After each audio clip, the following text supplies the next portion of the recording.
bem-vindo. Bem-vindo, de bom te ver no Rio de Janeiro. Muito obrigado. Cara, eu me lembro que quando o Som ao Redor foi exibido no Odeon, no Festival do Rio de 2012, quando ele venceu, no final eu te abordei, a gente já tinha conversado sobre o filme Gramado, e você usou uma palavra que eu nunca esqueci. Você falou assim, engraçado, eu escuto as pessoas dizendo que esse filme é divertido e acho isso bom, mas acho estranho.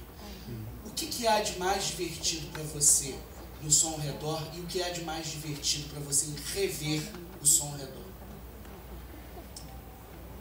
Bom, a sensação que eu tive talvez naquela sessão não significa que ele seja divertido,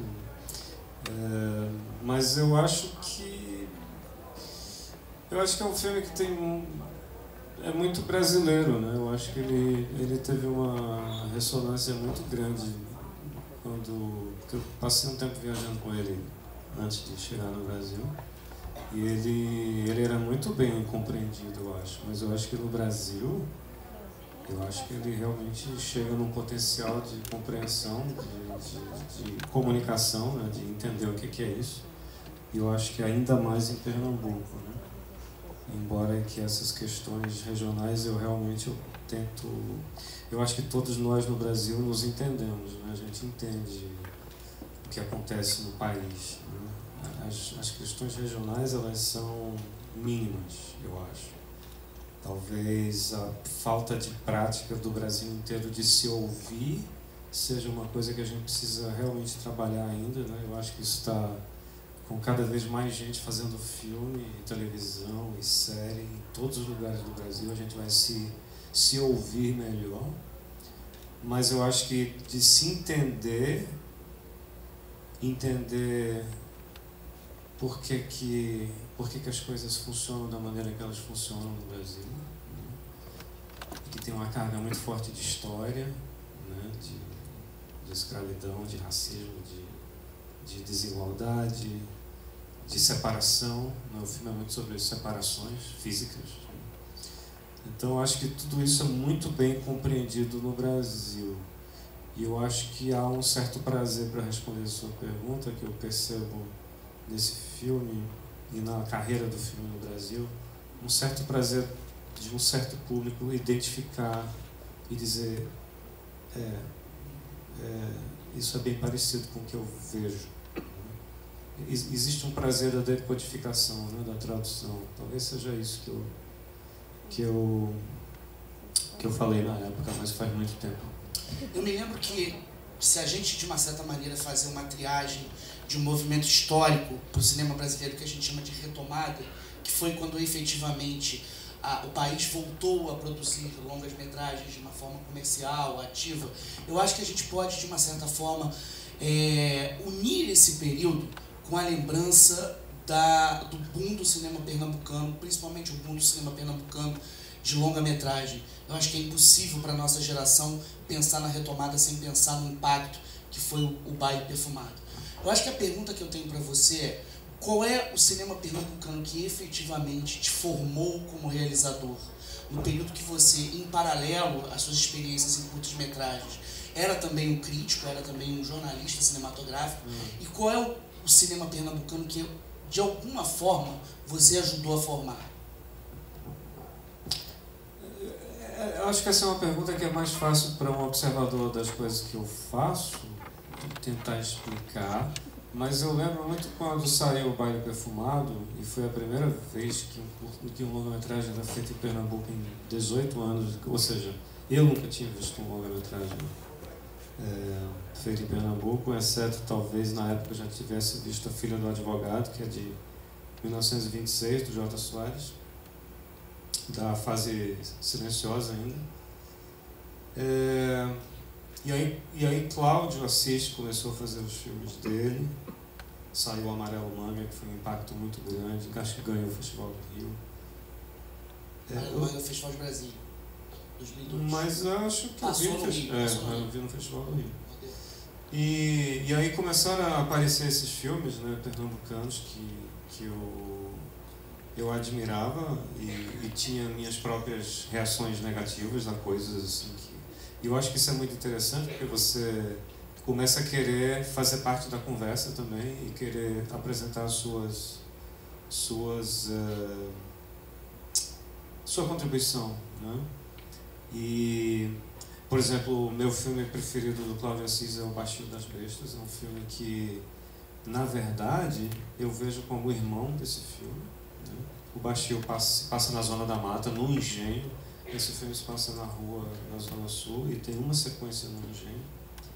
Então, é como se fosse um bate-bola entre os filmes, né? Você fala uma coisa, feita uma conversa. Você está numa conversa, você acha que eu tenho uma coisa para falar.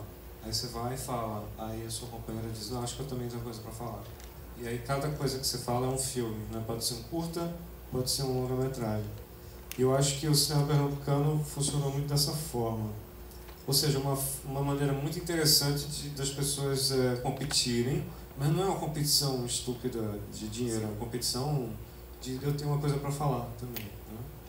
E isso é no curta-metragem e no longa-metragem, homens e mulheres, diretores, diretoras, e nada foi planejado, né? Ninguém se reuniu, não teve reunião para discutir quais as temáticas que o cinema pernambucano... Não, cada um faz seu filme e com o passar dos anos a gente tenta entender, né? E tem muita gente tentando, observando, né, e tentando entender. Eu acho que é um período de 96 para cá muito interessante, se você pegar para dar uma olhada nos filmes.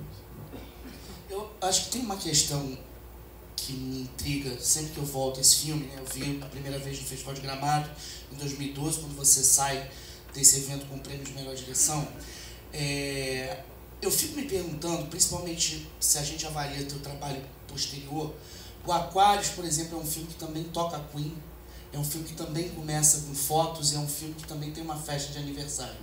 Quando a gente trabalha na crítica cinematográfica, a gente começa ao dissecar a obra de um realizador, de uma realizadora, de uma realizadora, tentar entender um pouco esses traços residuais que vão se repetindo. Acho que a minha pergunta para você é, essas repetições são conscientes? Como é que essa utilização de foto trabalha no teu imaginário de construção de um mundo e principalmente na construção de um Pernambuco, de um Recife, que você tenta compartilhar com a gente aqui? As fotos na abertura do Som ao Redor em Aquários, elas são quase um desejo de... Como a gente às vezes quer mostrar fotos para um grande amigo, uma grande amiga. Dá uma olhada nessas fotos aqui que eu separei para você ver, né? Eu acho que é exatamente isso na abertura do filme. Acho que elas dão uma textura de mundo real, sobre o qual o filme vai ser desenvolvido, mas obviamente é um filme de ficção, né? Mas uma coisa muito curiosa é que essa sequência final da festa de aniversário da garota, que está fazendo 13 anos, é na verdade a festa de aniversário da abertura de Aquários. Porque eu escrevi para essa festa aqui, na verdade não era uma garota de 13 anos, era uma senhora de 80 anos que estava fazendo aniversário. E durante a celebração dela, ela ficava lembrando de um grande parceiro, um grande amor que ela teve, e deles na cama, trepando. E aí isso terminou indo para Aquários, porque eu achei que, não sei, na época do Som ao Redor me pareceu uma ideia boa demais para colocar, assim, de maneira passando no final do Som ao Redor. Já tinha muita coisa acontecendo no Som ao Redor, muita coisa acontecendo nesse filme. Aí eu não queria engrossar o caldo mais. Aí eu fiz uma festa que é de uma menina simpática de 13 anos que está fazendo aniversário, e isso funciona para esse filme. Mas a história da senhora, que é a tia Lúcia de Aquários, ela foi parar em Aquários. Então as coisas, você escreve cenas que às vezes vão parar em um filme daqui a 14 anos ou daqui a 2 anos, você não sabe. Às vezes você lembra, você está tomando banho, tem aquela cena, onde foi que eu guardei aquela cena? E aí você traz para o filme que você está escrevendo e se encaixa perfeitamente. Agora, por exemplo, eu tenho um roteiro novo e tem repetição. É claro que tem repetição, porque é natural você se repetir, né? Quando você está conversando com os amigos e os próprios amigos, os amigos se repetem, né? Você se repete também. Então eu acho que é natural, eu não tenho que ter esse... Eu acho que o filme tem que ser um novo filme, mas ele pode repetir algumas ideias. Retomar certas ideias. A gente vai ter que fechar aqui. Eu queria te pedir para comentar, eu acho que um ponto que sempre me chama a atenção.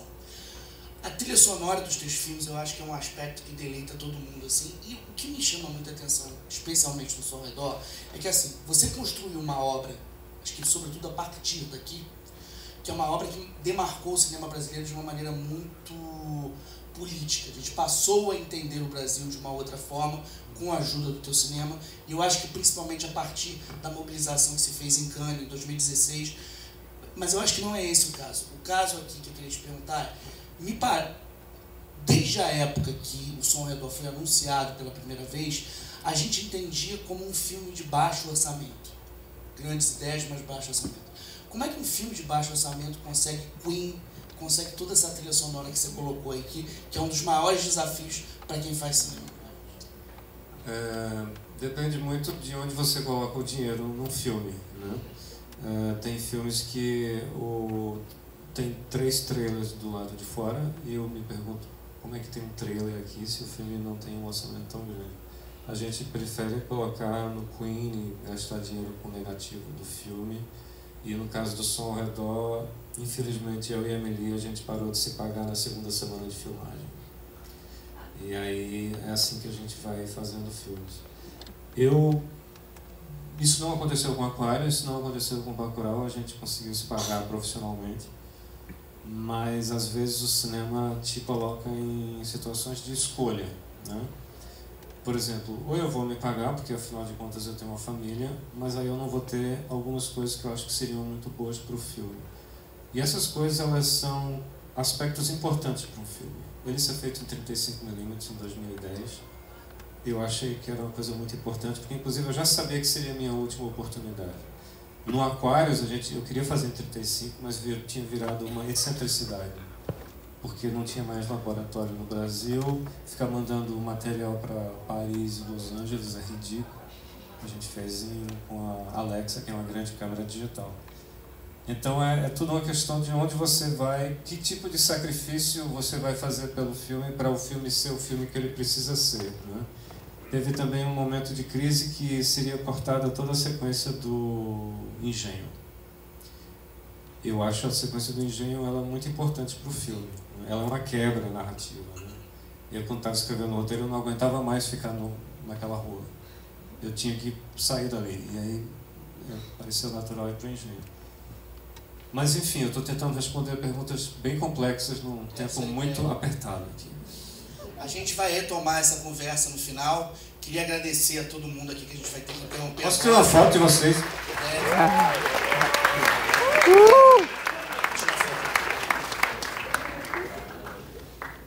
Levanta aí, galera. Só uma coisa de vocês levantarem. Cavir, já vou terminar aqui. Só vou te pedir para te falar uma última coisa, Kleber, que eu acho que é importante com essa plateia. Tá todo mundo super dedicado a ver o filme aqui. Eu acho que o Cavir tem feito um trabalho aqui inacreditável. Com a ajuda de vocês.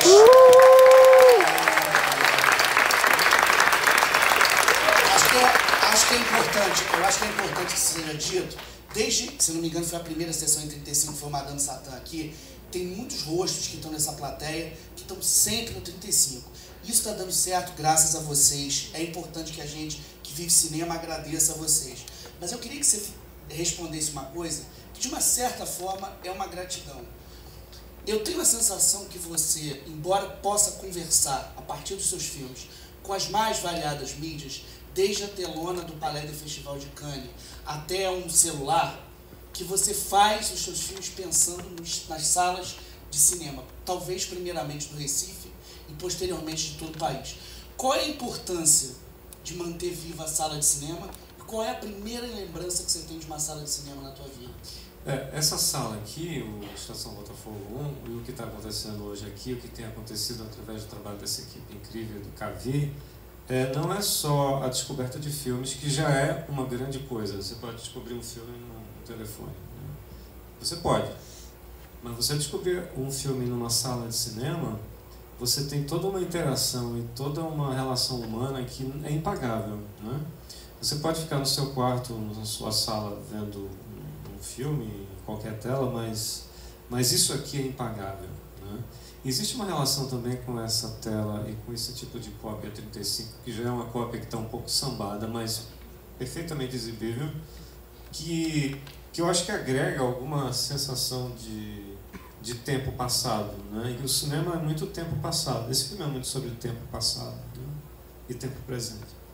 Então, essa experiência que vocês estão tendo aqui no Rio com esse projeto aqui na estação, ele é muito valioso. E olha que eu viajo muitas cidades no mundo afora e no Brasil, e são poucas as que têm essa energia que tem aqui, né? Então isso aqui precisa ser muito valorizado. E é por isso que eu estou aqui também, para valorizar.